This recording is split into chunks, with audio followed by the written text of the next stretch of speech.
Everyone welcome back to my foundation classes in any time classroom. तो guys 8:30 बज चुका है और 8:30 बजे डेली लगाते हो आप लोग एक सेट, ठीक है, जिसमें होते हैं 100 क्वेश्चंस।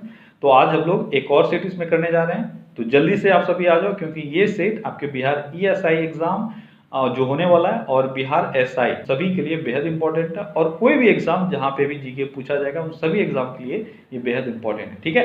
तो जल्दी से आप सभी लाइव आ जाओ, उसके बाद फिर हम लोग स्टार्ट करते हैं आज का सेट। तो चलिए स्टार्ट करते हैं। तो आज का आपका पहला क्वेश्चन है, उष्णकटिबंधीय सदाबहार वन कहाँ पाए जाते हैं। यानी अगर हम लोग इंडिया का बात करें तो इंडिया के किस प्रांत में आपको उष्णकटिबंधीय सदाबहार वन देखने को मिलेगा। तो ये आपको मिलेगा पश्चिमी घाट एरिया में, ठीक है। अगला क्वेश्चन है, सागौन किस क्षेत्र में बहुतायत में उगता है। सागौन वृक्ष आपको किस क्षेत्र में बहुतायत मात्रा में मिलेगा। ये आपको मध्य भारत में मिलेगा। अगला क्वेश्चन है, गेहूं की कृषि के लिए आदर्श तापमान क्या होता है। गेहूं की कृषि के लिए आदर्श तापमान होता है 15 डिग्री से 20 डिग्री सेल्सियस। अगला क्वेश्चन है, कॉफी पौधे के किस भाग से प्राप्त होती है। आसान सा क्वेश्चन है, इसको हम लोग कॉफी के बीज से प्राप्त करते हैं। अगला क्वेश्चन है, कुल क्षेत्रफल के दृष्टिकोण से भारत में किस राज्य में सिंचित क्षेत्र सर्वाधिक है। तो किस राज्य में सिंचित क्षेत्र सर्वाधिक है, यह है उत्तर प्रदेश में। अगला क्वेश्चन है, कौन सा राज्य बॉक्साइट उत्पादन में अग्रणी है। बॉक्साइट उत्पादन में अग्रणी राज्य है उड़ीसा। अगला क्वेश्चन है, साइलेंट वैली किस राज्य में स्थित है। साइलेंट वैली यह केरल में स्थित है। आसान सा क्वेश्चन है। अगला क्वेश्चन है, तालचेर उड़ीसा किसके लिए महत्वपूर्ण है। तालचेर नाम आपने बहुत बार सुना है, जल्दी से बताओ यह किस चीज के लिए प्रसिद्ध है। तो यह भारी जल संयंत्र के लिए प्रसिद्ध है। तालचेर उड़ीसा में स्थित है, ठीक है। अगर इसके बारे में और आपसे पूछा जाए तो तालचेर जो उड़ीसा में, ठीक है, यह कोयला के लिए भी प्रसिद्ध है। इसको कोल सिटी ऑफ उड़ीसा भी कहते हैं, ठीक है। अगला क्वेश्चन है, किस उद्योग में सबसे अधिक श्रमिकों को रोजगार मिला हुआ है। किस उद्योग में सबसे अधिक श्रमिकों को रोजगार मिला हुआ है। यह आपका सूती वस्त्र उद्योग या टेक्सटाइल इंडस्ट्री। और अगर इस तरह से आपको पूछा जाए कि इंडियन इकोनॉमी में सर्वाधिक लोग कहाँ एम्प्लॉयड है, तो ये होगा एग्रीकल्चर। लेकिन यहाँ पे ऑप्शन बेस्ड क्वेश्चन है, इंडस्ट्री टाइप, ठीक है। अगला क्वेश्चन है, कौन से लौह इस्पात संयंत्र की स्थापना जर्मनी के सहयोग से की गई थी। तो जर्मनी के सहयोग से किस लौह संयंत्र की स्थापना की गई थी, ये आपको बताना है। और कौन सा लौह संयंत्र है, यह आपका राउरकेला, ठीक है, HSL राउरकेला, ठीक है, इसकी स्थापना की गई थी जर्मनी के सहयोग से। अगला क्वेश्चन है, डीजल रेलवे इंजन कहाँ बनते हैं। भारत में डीजल रेलवे इंजन वाराणसी में बनते हैं, ठीक है। अगला क्वेश्चन है, राष्ट्रीय पोत डिजाइन तथा अनुसंधान केंद्र कहाँ स्थित है। राष्ट्रीय पोत डिजाइन तथा अनुसंधान केंद्र कहाँ स्थित है, ये स्थित है विशाखापत्तनम में। अगला क्वेश्चन है, उत्तरी ध्रुव पर पहुंचने वाली प्रथम महिला कौन थी। उत्तरी ध्रुव पर यानी नॉर्थ पोल पर पहुंचने वाली प्रथम महिला कौन थी, जल्दी बताओ। तो यहाँ पे आपका आंसर हो जाएगा इनमें से कोई नहीं, क्योंकि प्रथम महिला जो उत्तरी ध्रुव पर पहुंचने वाली थी वो थी एन बैनक्रॉफ्ट, ठीक है। क्या नाम था उनका, एन बैनक्रॉफ्ट। तो इसमें से आपका आंसर हो जाएगा इनमें से कोई नहीं। अगला क्वेश्चन है, भारत का राष्ट्रीय प्रतीक क्या है। भारत का राष्ट्रीय प्रतीक क्या है, यह है अशोक चक्र। अगला क्वेश्चन है, निम्नलिखित में से किस नगर को शाश्वत नगर कहा जाता है। शाश्वत नगर किस नगर को कहा जाता है, किसको कहा जाता है, यह कहा जाता है रोम को, ठीक है। अगला क्वेश्चन है, तुम मुझे खून दो मैं तुम्हें आज़ादी दूंगा, यह कथन किसका है। आसान सा क्वेश्चन है, यह कथन सुभाष चंद्र बोस का है। अगला क्वेश्चन है, दक्षिण एशियाई क्षेत्रीय सहयोग संगठन यानी सार्क का गठन कब हुआ था। सार्क का गठन कब हुआ था, ये हुआ था 1985 ईस्वी में।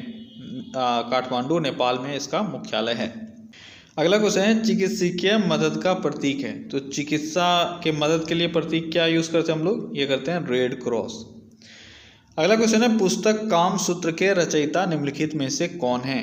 कामसूत्र के रचयिता कौन है, कामसूत्र के रचयिता ये हैं वात्स्यायन, ठीक है। अगला क्वेश्चन है, सारे जहां से अच्छा हिंदुस्तान हमारा, यह कथन किसका है। सारे जहां से अच्छा हिंदुस्तान हमारा, यह मोहम्मद इकबाल का कथन है। अगला क्वेश्चन है, एफिल टावर निम्नलिखित में से किस देश का राष्ट्रीय स्मारक है। एफिल टावर कहाँ है, ये है फ्रांस में।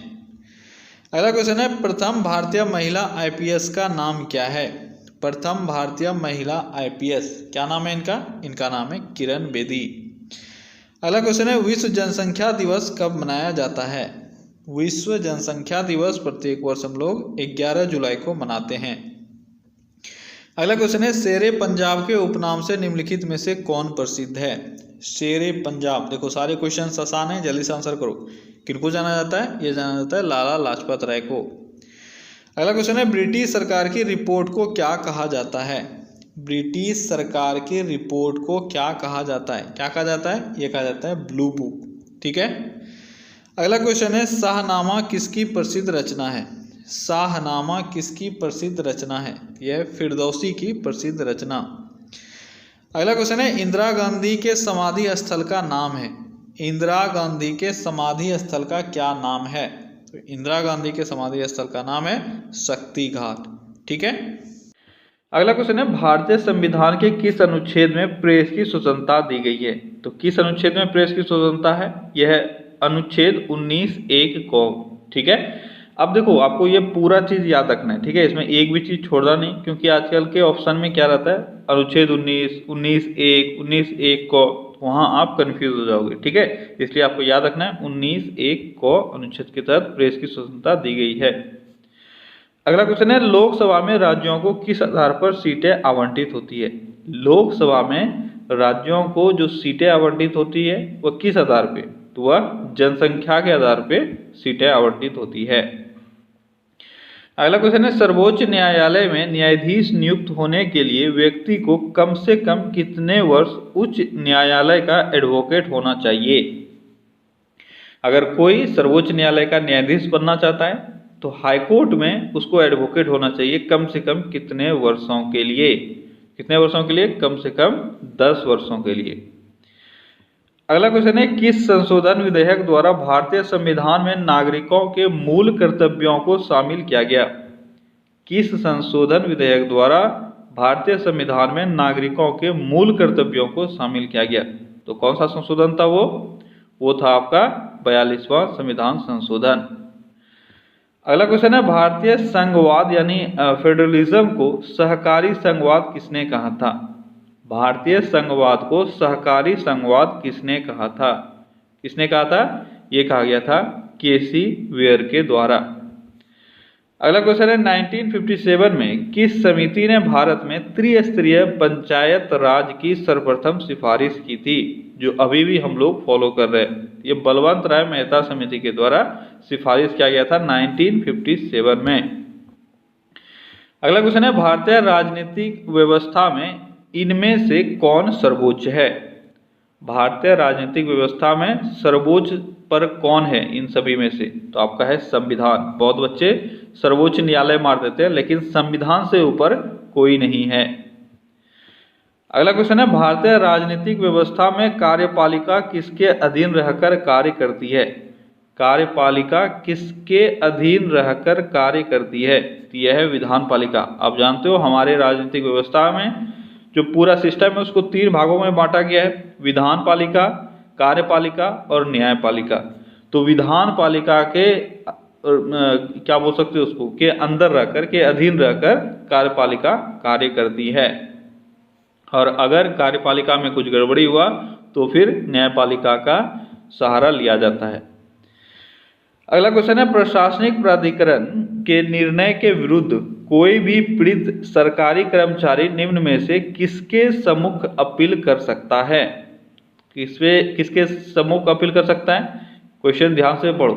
प्रशासनिक प्राधिकरण के निर्णय के विरुद्ध कोई भी पीड़ित सरकारी कर्मचारी किसके विरुद्ध किसके सम्मुख अपील कर सकता है? राष्ट्रपति, सर्वोच्च न्यायालय, उच्च न्यायालय। आपका सही जो आंसर होगा वो होगा सर्वोच्च न्यायालय और उच्च न्यायालय, इन दोनों में। अगला क्वेश्चन है, कानूनी विषयों पर राज्य सरकार को कौन परामर्श देता है? कानूनी विषयों पर सरकार, कौन सी सरकार? तो राज्य सरकार को एडवोकेट जनरल, ठीक है, कानूनी विषयों पर राज्य सरकार को एडवोकेट जनरल परामर्श देता है। अगला क्वेश्चन है, सरकार का कार्यकारी अध्यक्ष संवैधानिक प्रमुख कौन है? सरकार का कार्यकारी अध्यक्ष या संवैधानिक प्रमुख कौन होता है? तो कौन होता है? ये होता है राज्यपाल। ठीक है। अगला क्वेश्चन है, भारतीय संविधान का कौन सा अनुच्छेद संवैधानिक प्रावधानों की संसद या राज्य विधान पालिकाओं द्वारा बनाए गए नियमों या कानूनों पर प्राथमिकता प्रदान करता है? किस अनुच्छेद के में कहा गया है? यह कहा गया है अनुच्छेद 245 में। अगला क्वेश्चन है, सकल राष्ट्रीय उत्पाद यानी जीएनपी तथा कुल राष्ट्रीय उत्पाद एनएनपी के बीच अंतर किसके बराबर होता है? जीएनपी और एनएनपी के बीच अंतर किसके बराबर होता है? तो ये होता है पूंजी मूल्यह्रास के बराबर। ठीक है। अगला क्वेश्चन है, निम्न में से कौन सी पद्धति राष्ट्रीय आय आकलन की पद्धति नहीं है? राष्ट्रीय आय यानी नेशनल इनकम को कैलकुलेट करने का एक मेथड नहीं है, वह कौन सा है? ये आपको बताना है। वह कौन सा है? यह है मैट्रिक्स पद्धति। देखो, नेशनल इनकम को कैलकुलेट करने का ये 3 पद्धति है, ये तीनों आपको याद रखना है। व्यय पद्धति, उत्पाद पद्धति और आय पद्धति। ठीक है, ये तीनों आपको याद रखना है। अगला क्वेश्चन है, भारतीय रिजर्व बैंक की खुले बाजार की कार्रवाई किसे कहते हैं? भारतीय रिजर्व बैंक का खुले बाजार का जो कार्रवाई होता है उसको हम लोग क्या कहते हैं, किस चीज को कहते हैं? तो ये पहले भी मैंने बताया हुआ है। किसको कहते हैं? तो जो प्रतिभूतियां होती है, ठीक है, जो शेयर्स होते हैं, ठीक है, जो स्टॉक्स होता है, उसमें व्यापार करने को खुले बाजार की कार्रवाई कहते हैं। ठीक है, शेयर्स में, स्टॉक्स नहीं, शेयर्स में खरीद बिक्री। ठीक है। अगला क्वेश्चन है, अल्पकालिक सरकारी प्रतिभूति पत्र को क्या कहा जाता है? अल्पकालिक सरकारी प्रतिभूति पत्र को क्या कहा जाता है? क्या कहा जाता है? कहा जाता है ट्रेजरी बिल। क्या कहा जाता है? Treasury bill. अगला क्वेश्चन है, एकाधिकारी प्रतियोगिता की एक अनिवार्य शर्त है। एकाधिकारी प्रतियोगिता की एक अनिवार्य शर्त क्या होती है? क्या होती है? उत्पाद विभेद। क्या होता है? उत्पाद विभेद एकाधिकारी प्रतियोगिता की एक अनिवार्य शर्त होती है। अगला क्वेश्चन है, ग्रेसम नियम संबंधित है। ग्रेसम का नियम किस चीज से संबंधित है? किस चीज से संबंधित है? ये संबंधित है मुद्रा के संचलन से। ठीक है, यानी मुद्रा यानी करेंसी का जो मोबिलिटी है उससे संबंधित है ग्रेसम का नियम। मैंने आपको पहले भी समझाया हुआ है। ग्रेसम नियम ये कहता है कि जो खराब मुद्रा है, ठीक है, जो बैड मनी है, वह ऑटोमेटिकली मार्केट से बाहर हो जाता है गुड मनी के लिए। ठीक है, वही कहा गया है ग्रेसम के नियम में, जो खराब मुद्रा है, जो कमजोर मुद्रा है, वह अच्छे मुद्रे के लिए बाजार से अपने आप बाहर हो जाता है। तो ये मोबिलिटी है उसका, ये संचलन है। ठीक है। अगला क्वेश्चन है, कीमत सिद्धांत को यह भी कहा जाता है। कीमत सिद्धांत को क्या कहा जाता है? कीमत सिद्धांत को और क्या कहा जाता है? ये कहा जाता है व्यष्टि अर्थशास्त्र। कीमत सिद्धांत को व्यष्टि अर्थशास्त्र के रूप में भी जाना जाता है। अगला क्वेश्चन है, बैंक दर वह दर है जिस पर, तो बैंक दर क्या है ये आपको बताना है।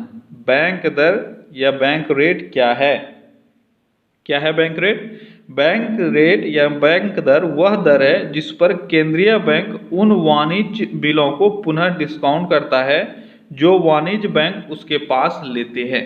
अब देखो, यहाँ पे ये आपके लिए स्टेटमेंट समझना थोड़ा सा मुश्किल हो गया होगा, इसको आसान भाषा में समझो। बैंक रेट वह रेट है जिस पर आरबीआई, जो भी अदर बैंक्स हैं, ठीक है, कमर्शियल बैंक्स हैं, उसको लोन देती है बहुत ही शॉर्ट पीरियड के लिए। ठीक है, इसको हम लोग बैंक रेट बोलते हैं। अब इस स्टेटमेंट को समझो। अच्छा, इसको अगर आपको समझ में नहीं आया ये स्टेटमेंट, तो अदर स्टेटमेंट पढ़ो। कोई वाणिज्य बैंक किसी अन्य वाणिज्य बैंक से ऋण लेता है, तो ये तो आपका क्लियर खत्म हो गया ना, क्योंकि यहाँ पे एक सेंट्रल बैंक इन्वॉल्व होगा बैंक रेट में, तो आपका ये खत्म हो गया। केंद्रीय बैंक सरकार से ऋण लेती है? नहीं, केंद्रीय बैंक ऋण देती है किसको? मैंने क्या समझाया? वाणिज्य बैंकों को, यानी कमर्शियल बैंकों को ऋण देती है बहुत ही कम समय के लिए। उसको हम लोग कहते हैं, जिस इंटरेस्ट रेट पे देती है उसको हम लोग कहते हैं बैंक रेट। तो ये भी खत्म हो गया।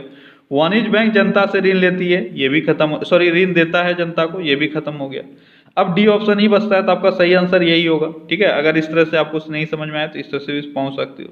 दूसरा स्टेटमेंट फिर से आप देखो, केंद्रीय बैंक उन वाणिज्य बिलों को पुनः डिस्काउंट करता है जो वाणिज्य बैंक उसके पास लेते हैं।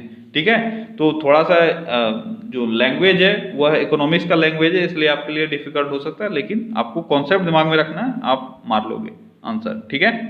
अगला क्वेश्चन है, संसार के अन्य देशों के साथ किसी देश के मुद्रा संबंधी समस्त लेन देन के वार्षिक रिकॉर्ड को कहते हैं। संसार के अन्य देशों के साथ किसी देश के मुद्रा संबंधी समस्त लेन देन के वार्षिक रिकॉर्ड को क्या कहा जाता है? क्या कहा जाता है? इसको कहा जाता है भुगतान संतुलन। ठीक है, बैलेंस ऑफ पेमेंट। क्या कहा जाता है? Balance of payment. क्या होता है बैलेंस ऑफ पेमेंट?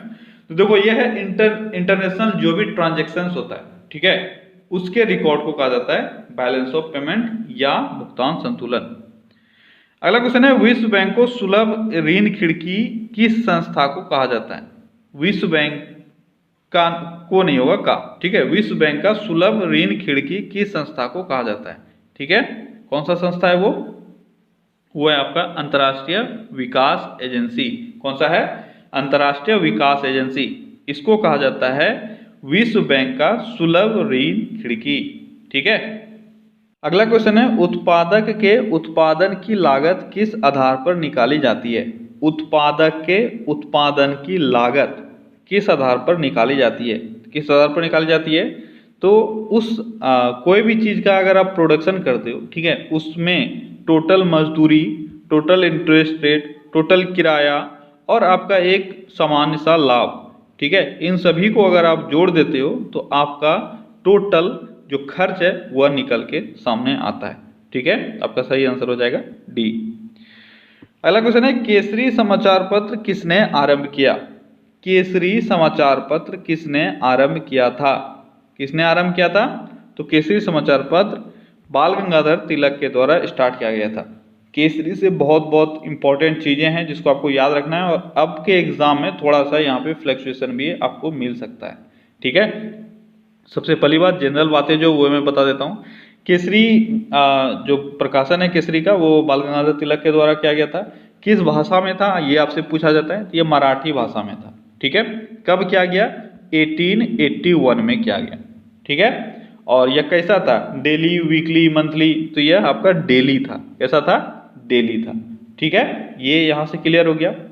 अब देखो, अगर क्वेश्चन में थोड़ा सा ट्विस्ट कर दिया जाए और आपसे पूछा जाए कि ओरिजिनली केसरी किसके द्वारा आरंभ किया गया था, तो जब इसको स्टार्ट किया गया था शुरुआत में, ठीक है, तो इसमें 3 लोग शामिल थे। कौन कौन से?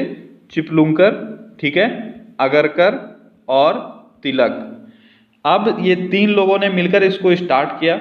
अगर क्वेश्चन ये पूछ लिया जाए कि इसका पहला एडिटर कौन था, अब यहाँ पे आके आप सभी गलती कर बैठते हो, क्योंकि आपको पता है बाल गंगाधर तिलक, तो आप मार देते हो बाल गंगाधर तिलक, लेकिन इसके फर्स्ट एडिटर जो थे वो थे अगरकर।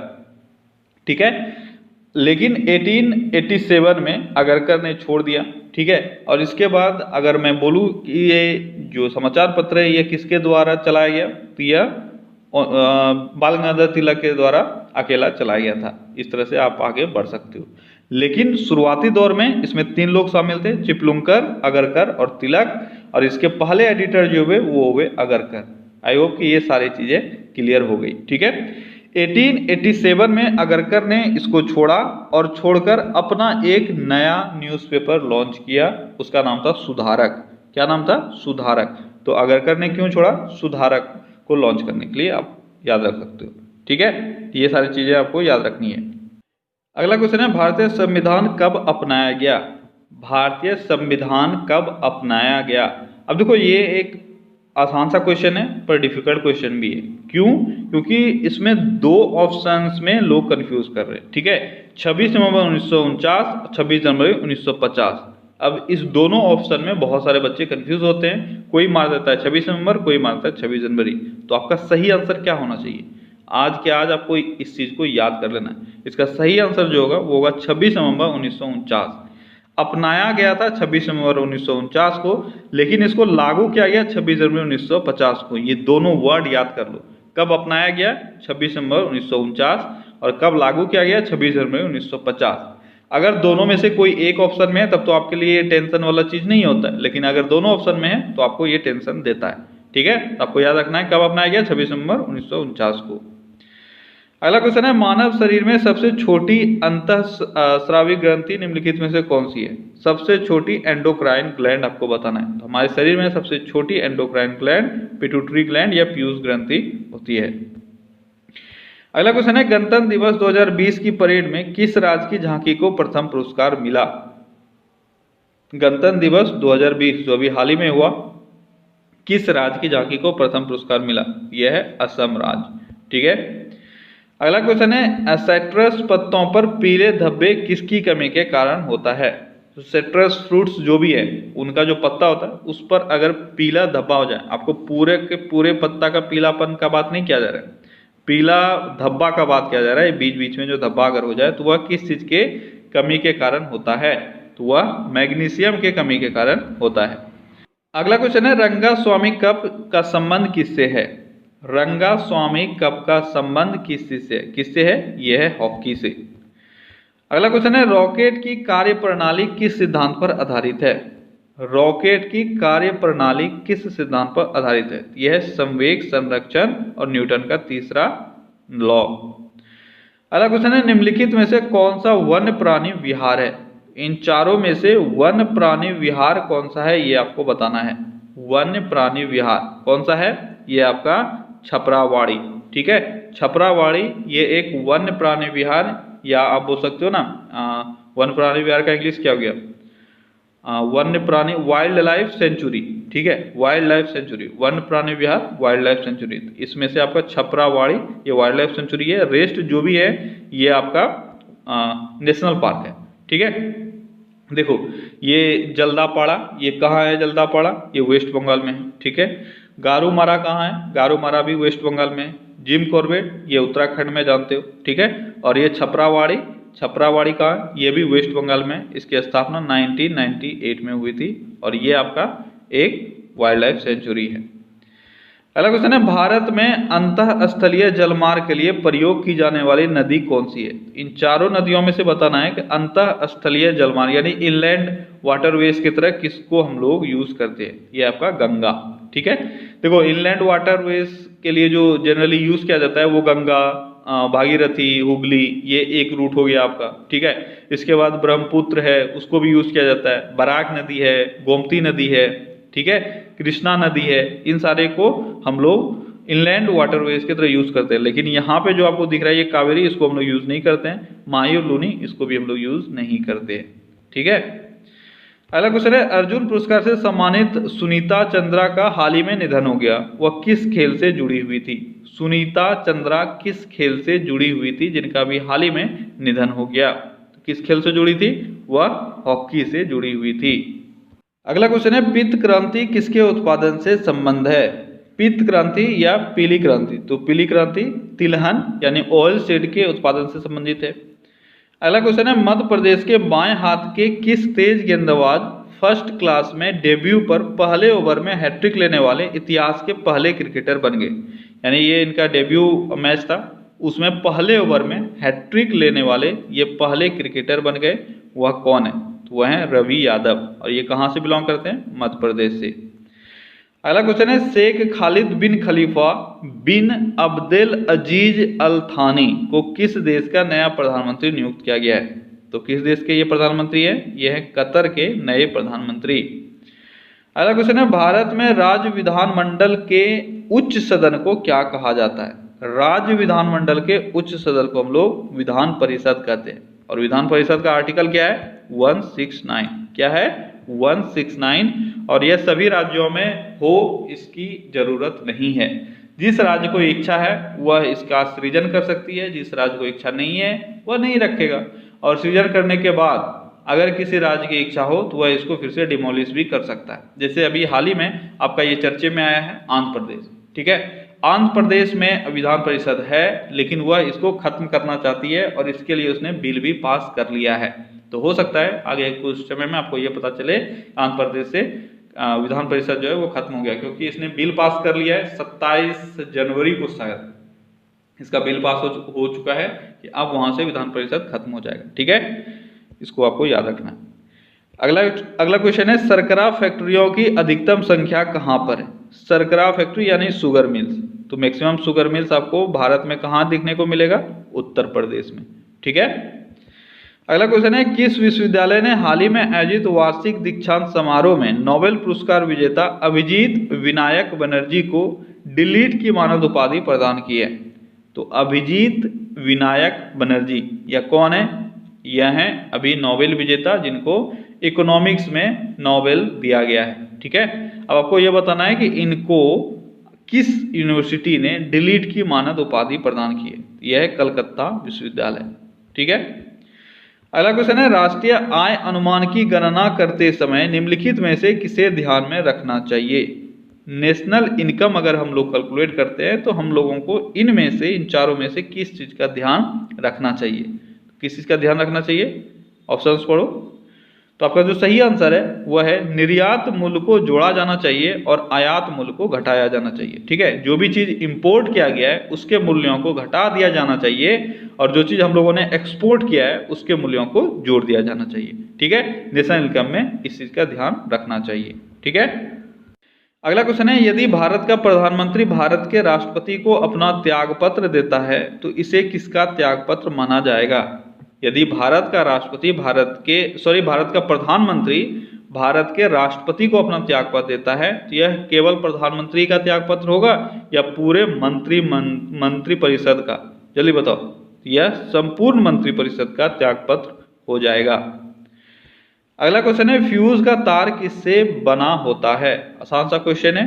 फ्यूज का तार बना होता है टीन और सीसा के मिश्र धातु से। अगला क्वेश्चन है इल्तुतमिश ने कहां पर अध्ययन केंद्र की स्थापना की थी? इल्तुतमिश ने कहां पर अध्ययन केंद्र की स्थापना की थी? कहां है ये है मुल्तान में। ठीक है, मुल्तान में इल्तुतमिश ने अध्ययन केंद्र या बोल सकते हो स्टडी सेंटर खोला था। अगला क्वेश्चन है जो ऊर्जा पृथ्वी की सतह के नीचे संचित ऊर्जा को काम में ला सकती है उसे क्या कहा जाता है? तो पृथ्वी के नीचे जो भी स्टोर्ड एनर्जी है, ठीक है, उसको हम लोग किस फॉर्म में यूज करते हैं? अल्टीमेटली आपसे ये पूछा गया है किस फॉर्म में यूज करते हैं? हम लोग भूतापीय ऊर्जा के फॉर्म में यूज करते हैं। अगला क्वेश्चन है वाष्प इंजन में उबलते हुए जल का तापमान किस कारण से उच्च होता है? तो भाप इंजन है, ठीक है, उसमें उबलते हुए जल का तापमान किस कारण से उच्च होता है? किस कारण से उच्च होता है? यह होता है बॉयलर के अंदर उच्च दाब के कारण। अगला क्वेश्चन है कोणार्क जिसमें हिंदू वास्तुकला के अद्भुत नमूनों वाला प्रसिद्ध सूर्य देवता का मंदिर है किस राज्य में है? कोणार्क टेम्पल कहाँ है? आसान सा क्वेश्चन, कोणार्क टेम्पल उड़ीसा में है। ठीक है, अगला क्वेश्चन है एक मार्ग किसके मानक की गारंटी है? एक मार्ग, आपने इस नाम सुना होगा एक मार्ग, आपको ये बताना है किस चीज की गारंटी है, ये किस चीज के स्टैंडर्ड का? तो ये गुणवत्ता। ठीक है, गुणवत्ता के स्टैंडर्ड को दिखाता है एक मार्क। ठीक है, और एक मार्क हम लोग जनरली यूज कहाँ करते हैं? तो ये एग्रीकल्चर प्रोडक्ट में यूज करते हैं। ये भी आपसे पूछा जाता है किसमें? एग्रीकल्चर प्रोडक्ट में। और इसके अलावा कुछ मार्क्स हैं जैसे आपको याद रखना है हॉलमार्क, ठीक है, BIS हॉलमार्क, ये हम लोग गोल्ड ज्वेलरी जो आप खरीदते हो, गोल्ड और सिल्वर ज्वेलरी, इस दोनों में यूज करते हैं। ठीक है, हॉलमार्क। इसके बाद आपका एक और आता है FPO मार्क। FPO मार्क जो भी फ्रूट्स प्रोडक्ट बनते हैं, ठीक है, जैसे फ्रूट जूस वगैरह, तो इसमें हम लोग FPO मार्क का यूज करते हैं। प्रोसेस्ड फ्रूट प्रोडक्ट आप बोल सकते हो, ठीक है, प्रोसेस्ड फ्रूट प्रोडक्ट। ठीक है, इसके बाद एक ISI आपसे पूछा जाता है, तो यह इंडस्ट्रियल प्रोडक्ट जो भी बनता है उसमें ISI मार्क आपको देखने को मिलेगा। ठीक है, अगला क्वेश्चन है कालाजार का रोगवाहक कौन होता है? कालाजार का रोगवाहक कौन होता है? कौन होता है? ये होता है सैंड फ्लाई या सितका मक्खी। ठीक है, अगला क्वेश्चन है विश्व डेजर्टिफिकेशन उन्मूलन दिवस किस दिन मनाया जाता है? विश्व डेजर्टिफिकेशन उन्मूलन दिवस किस दिन मनाया जाता है? जल्दी बताओ। विश्व डेजर्टिफिकेशन उन्मूलन दिवस कब मनाया जाता है? ये मनाया जाता है 17 जून को। अगला क्वेश्चन है यदि किसी राज्य की विधानसभा में किसी दल को पूर्ण बहुमत नहीं प्राप्त हो तो राज्यपाल किसके अनुसार कार्रवाई करेगा? अगर किसी राज्य में ऐसा हो वहां पे पूर्ण बहुमत ना मिला हो इलेक्शन में, तो राज्यपाल क्या करेगा उस वक्त? जल्दी बताओ, क्या करेगा राज्यपाल? राज्यपाल कुछ नहीं करेगा, उसके दिमाग में जो आएगा वही करेगा वो। ठीक है, अगर वो चाहेगा किसी को बनाने का CM तो वो बना देगा, या चाहेगा कि नहीं बनाएंगे तो नहीं बनाएगा, यह उसका स्वयं का निर्णय होगा, इसमें किसी का प्रेशर नहीं होता है। अगला क्वेश्चन है कौन सा ग्रह सूर्य की एक परिक्रमा 88 दिनों में पूरी करती है? आज तक आपने इसका उल्टा क्वेश्चन पढ़ा है कि बुध कितने दिनों में अपने परिक्रमा को पूरा करता है, और आज आप क्या पढ़ रहे हो 88 दिनों में कौन करता है, तो आपका आंसर हो जाएगा बुध। ठीक है, अगला क्वेश्चन है, रेयॉन के विनिर्माण के लिए कौन सा मुख्य कच्चा माल प्रयोग किया जाता है? रेयॉन के निर्माण के लिए, रेयॉन के निर्माण के लिए हम लोग कौन सा रॉ मटेरियल यूज करते हैं? कौन सा है वो, जल्दी बताओ। तो वो है आपका सेलुलोज। ठीक है, सेलुलोज का हम लोग यूज करते हैं रेयॉन को बनाने के लिए। अगला क्वेश्चन है, गिद्धा जो कि नृत्य का एक रूप है, किस राज्य में किस राज्य से संबंध है? गिद्धा, गिद्धा किस राज्य में किया जाता है? गिद्धा किया जाता है पंजाब में। कहाँ किया जाता है? पंजाब में। अगला क्वेश्चन है, गहरे समुद्री गोताखोरों के श्वसन के लिए ऑक्सीजन के तनुकरण के लिए किस गैस का प्रयोग किया जाता है? तो ऑक्सीजन के साथ हम लोग जो गोताखोर का सिलेंडर होता है, ऑक्सीजन सिलेंडर, उसमें हीलियम मिलाया जाता है। अगला क्वेश्चन है, आर्द्रता को मापने के लिए किस उपकरण का प्रयोग किया जाता है? आर्द्रता यानी ह्यूमिडिटी को मापने के लिए हम लोग हाइग्रोमीटर का इस्तेमाल करते हैं। अगला क्वेश्चन है, क्रीम सेपरेटर में दूध से वसा को किस कारण से अलग किया जा सकता है? क्रीम सेपरेटर में किस फोर्स का इस्तेमाल किया जाता है? बस आपको ये बताना है, किस फोर्स का इस्तेमाल किया जाता है? अपकेंद्रीय बल यानी सेंट्रीफ्यूगल फोर्स। क्या यूज किया जाता है? Centrifugal force. ठीक है, और इसको यूज करके हम लोग दूध से फैट को अलग कर सकते हैं। यहाँ पे दो तरह के फोर्स हैं, अभिकेंद्रीय और अपकेंद्रीय। दोनों में आपको थोड़ा सा डिफरेंस समझ में आना चाहिए। अपकेंद्रीय, इसको थोड़ा सा याद रखना, अप मतलब ऊपर, तो ये जो बाहर की तरफ लग जाएगा इसको हम लोग अपकेंद्रीय बोलते हैं। हिंदी में याद रखना आसान है। अभिकेंद्रीय ये केंद्र की तरफ लगेगा। ठीक है, याद रखना। अप मतलब ऊपर, तो आप ऊपर ऐसे एरो दोगे तो आपको पता चल जाएगा कि यह केंद्र से विपरीत लग रहा है। ठीक है, अप मतलब ऊपर। ठीक है, ये हिंदी टर्म है, लेकिन यहाँ पे अप मैं इंग्लिश से ले रहा हूँ। ठीक है, तो ये हो जाएगा, और अभिकेंद्रीय इसका अपोजिट केंद्र की तरफ हो जाएगा। इसी तरह से इंग्लिश में भी आप याद रखते हो, अगर हिंदी वाला याद रखो तो। याद रखने में अगर आपको कंफ्यूजन होता है तो सेंट्रीफ्यूगल हो गया जो केंद्र से विपरीत दिशा में लग रहा है, और जो केंद्र की तरफ लग रहा है उसको हम लोग सेंट्रीपेटल फोर्स बोलते हैं। ठीक है, अगला क्वेश्चन है, बाजार कीमत किससे संबंध होती है? बाजार कीमत किससे संबंध होती है? जल्दी बताओ, बाजार कीमत का संबंध किससे है? तो बाजार कीमत देखो, इन अगर चारों ऑप्शंस में से देखोगे तो आपका समय पे कैलकुलेशन किया हुआ है। तो बाजार कीमत यानी मार्केट प्राइस जो होता है वह अत्यधिक अल्प अवधि के लिए होता है। बहुत ही फ्रीक्वेंटली आपका मार्केट प्राइस चेंज करता है। जैसे ही मार्केट में कुछ होगा, आपको शेयर मार्केट में ये चीजें देखने को मिलती है, शेयर का प्राइस गिरता है, चढ़ता है, और विद इन सेकेंड्स होता है वो सब। ठीक है, इसी को हम लोग बाजार कीमत बोलते हैं। ठीक है, जो वोलेटिलिटी जिसका मार्केट पे डिपेंड करता है और बहुत कम समय में वो फ्लक्चुएट करते रहता है।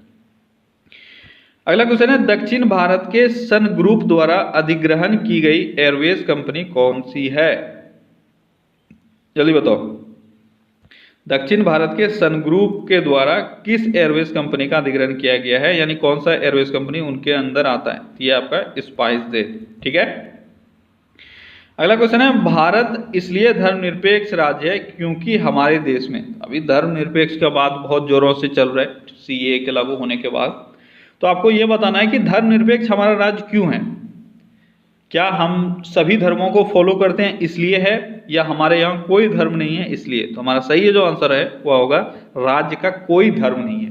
तो हम लोग कोई भी फैसला धर्मों के आधार पर नहीं करते हैं और नहीं करना चाहिए, क्योंकि हमारा राज्य धर्मनिरपेक्ष राज्य है। यहाँ पे किसी भी धर्म को फॉलो नहीं किया जाता है। आपका जो धर्म है आप वो फॉलो कर सकते हो। इसलिए हम लोग कंफ्यूज हो जाते हैं कि इसमें सभी धर्मों को परमिशन है या नहीं है। तो इसमें धर्म का कोई उल्लेख ही नहीं है कि कौन सा धर्म होना चाहिए। ठीक है, अगला क्वेश्चन है, महावीर की माता कौन थी? महावीर की माता कौन थी? कौन थी? ये थी त्रिशला। आसान सा क्वेश्चन है। अगला क्वेश्चन है, संतुलन कीमत वह कीमत होती है जब। संतुलन कीमत आप कब बोल सकते हो कि आपने जितना खर्च किया है, अगर उतना पैसा आपको मार्केट से आ जाए तो इसको आप अपना बेनिफिट नहीं जोड़ सकते इसमें। ठीक है, यानी जितना आपने खर्च किया बस वही आपको आ रहा है, तो इसको हम लोग संतुलन कीमत बोलते हैं। संतुलन कीमत क्या हो जाएगा? जल्दी बताओ, ऑप्शंस को देखो और आंसर करो। यह हो जाएगा पूर्ति और मांग बराबर हो। ठीक है, इसको हम लोग संतुलन कीमत के कैटेगरी में रख सकते हैं। अगर पूर्ति मांग से अधिक हो गया, ठीक है, तो भी संतुलन गड़बड़ाएगा। अगर पूर्ति मांग के बराबर हुआ, यानी 10 आइटम बना है और 10 आइटम ही आपने बनाया है, तो ये हो जाएगा पूर्ति और मांग अगर बराबर हो तो संतुलन कीमत कहलाएगी। ठीक है, अगला क्वेश्चन है, पानीपत की तीसरी लड़ाई किस वर्ष हुई? पानीपत की तीसरी लड़ाई किस वर्ष हुई? किस वर्ष हुई? यह हुई 1761 ईस्वी में। कब हुई? 1761 ईस्वी में पानीपत की तीसरी लड़ाई हुई थी। और इस लड़ाई में यह लड़ाई किसके किसके बीच हुआ था? यह लड़ाई मराठा और अहमद शाह अब्दाली के बीच। किसके बीच? मराठा और अहमद शाह अब्दाली के बीच हुआ था, जिसमें से जीता कौन? जीता अहमद शाह अब्दाली और मराठा हार गया। ठीक है। अगला क्वेश्चन है, निम्नलिखित में से किस वर्ष को सबसे गर्म 3 वर्षों में से एक माना जाता है? तो सबसे गर्म 3 वर्षों में से एक, तो अभी हमारा जो सबसे गर्म वर्ष चल रहा है वो 7 टोटल हम लोगों ने कैलकुलेट किया है। ठीक है। और उन 7 में से एक आपको बताना है जो सबसे गर्म माना गया है, वह है 16। ठीक है। तो यहाँ पे तो 3 ही कंसिडर किया गया, तो उससे आपको मतलब है नहीं। ठीक है। आपको ये बताना है कि सबसे गर्म वर्ष किसको माना गया था। अभी तक देखो हम लोगों ने टेम्परेचर को जो मेजर करना स्टार्ट किया है वह 1901 से किया है। ठीक है। 1901 से टेम्परेचर मेजर किया जा रहा है और रिकॉर्ड रखा जा रहा है। और 1901 से लेकर अब तक के इतिहास में 2016 का जो टेम्परेचर था वह सबसे अधिक रहा है। ठीक है। 2019 का टेम्परेचर अगर बात करें तो यह 7वें स्थान पे था। ठीक है। अगर टेम्परेचर में से बात करें 7वें स्थान पे 2019 का रहा है और 2018 का 6ठे स्थान पे। अगला क्वेश्चन है, कैडमियम प्रदूषण किससे संबंध है? यानी कैडमियम प्रदूषण से इसमें से कौन सा रोग हो सकता है? कौन सा रोग है वो है आपका इताई रोग। कौन सा है? इताई। ये कैडमियम प्रदूषण से हो सकता है। ठीक है। और यह आपको दिख रहा है मिनी माता रोग। यह किसके प्रदूषण से होता है? मैंने बताया हुआ है, यह मरकरी के प्रदूषण से होता है। अगला क्वेश्चन है, सिंधु घाटी सभ्यता का विशाल स्नानागार कहाँ पाया जाता है? सिंधु घाटी सभ्यता का विशाल स्नानागार कहाँ है? कहाँ है ये है मोहनजोदड़ो में। अगला क्वेश्चन है, हेलीकॉप्टर का आविष्कार किसने किया? हेलीकॉप्टर का आविष्कारक कौन है? यह है इगोर सिकोर्स्की। कौन है? इगोर सिकोर्स्की है हेलीकॉप्टर के आविष्कारक। अगला क्वेश्चन है, आज उपलब्ध अधिकांश कंप्यूटर किस जनरेशन के? तो देखो इसमें आपको कंफ्यूजन थोड़ा सा हो सकता है, बहुत लोग गलत मार दोगे।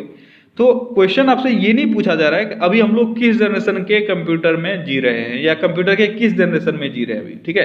अगर ये पूछा जाए तो आपका 6ठा जनरेशन आ चुका है। ठीक है। 5वां जनरेशन भी खत्म हो गया है, 6ठा जनरेशन हम लोग 6ठे जनरेशन में पहुंच गए। लेकिन आपसे क्वेश्चन पूछा जा रहा है अधिकांश कंप्यूटर जो अभी भी बन रहा है वह किस जनरेशन के कंप्यूटर पर आधारित है? तो वह 4थी पीढ़ी के कंप्यूटर। ठीक है। 4th जनरेशन के कंप्यूटर्स ही अभी जनरली आपको मार्केट में मिल रहे हैं। अगला क्वेश्चन है, ब्लीचिंग पाउडर निम्नलिखित में से किसे गुजार कर तैयार किया जाता है? ब्लीचिंग पाउडर हम लोग कैसे तैयार करते हैं? तो ब्लीचिंग पाउडर हम लोग बुझे चूने पर क्लोरीन गुजार कर तैयार करते हैं।